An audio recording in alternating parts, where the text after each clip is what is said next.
You brought the ladies? Yes. All 11 of them? Yes. Are they dancing? That's more to the point. Oh, yes. Don't trust you BBC people an inch. Come on, let's get on with it.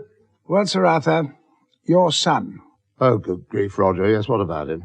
had a somewhat unconventional upbringing, Well, he had him educated privately, if that's what you mean. but not by governesses. No, by goats, not by governesses. Goats. Despite your own childhood experiences with goats, Well, it's either that or King's School Canterbury, and I'm not entirely heartless, you know.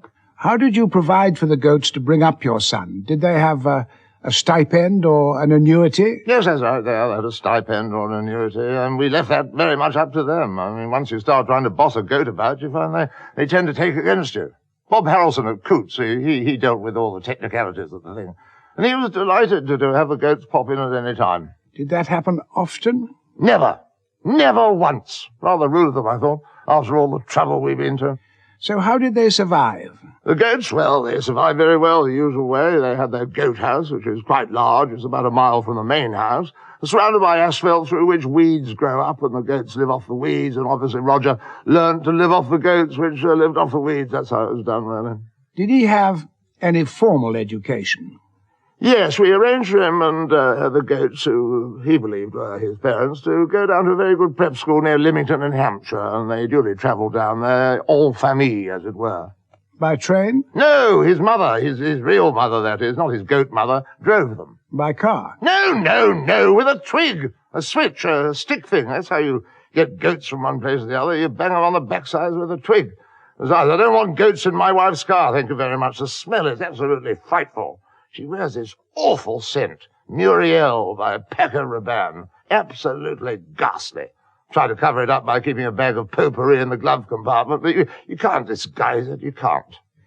How did the interview with the headmaster go? Frankly, it was a bit of a disappointment. The goats managed to get in by sheer force of personality, I suppose, but Roger was rejected. How did you feel? I was elated. I'm very much a self-made man myself. After I'd outgrown my own goats, my father kept me locked in a broom cupboard till I was 15 with a Pears Cyclopedia. And I've always found that quite enough in life. Flags of the world, semaphore, deciduous trees, the difference between a mammal and a snake. What is the difference between a mammal and a snake? Well, snakes are long, thin, scaly things, and mammals, of course, are big, fat, hairy things. That's the difference between them. And insects are neither one thing or the other. Nobody knows if they're mammals or snakes, and frankly, I don't care. Like whales? Yes, I do like whales, as a matter of fact, but I wouldn't want a son of mine to be suckled by one. You left it very much up to the goats, then, his education. Well, I think once one had made the decision to let him be reared by goats, it would have been unfair to interfere with his way of life. You see, looking back in history at people who've been suckled by animals, wolves, for example, you'll find that they often go on to achieve considerable distinction in later life. One's only got to think of Romulus and Remus, who went on to found the Roman Empire. As you know, Romulus built Rome and Remus built Rheims. Reims. No, that was Ramesses. Ramesses II, suckled by tapirs. Has anything similar been achieved by children suckled by goats? Gutenberg, possibly. I really don't know. Thank you, Sir Arthur. No more questions. Oh, well, these bloody ladies. I tell you, if they're not dancing, they'll be hell to pay. No, you can't come through here. It's private. It's outside. Where are you? Oh, God, they moved the bloody van. Everybody around the back. Yeah, where did you ask them to go around that? No, I can't help it. No, they're still in the room. Yes, the awful man with the yellow trousers keeps wandering round in some bit of darkened glass which he holds up to his eye and squints through. I don't know what they're doing. It is round the front. It can't be round the... Oh, God almighty.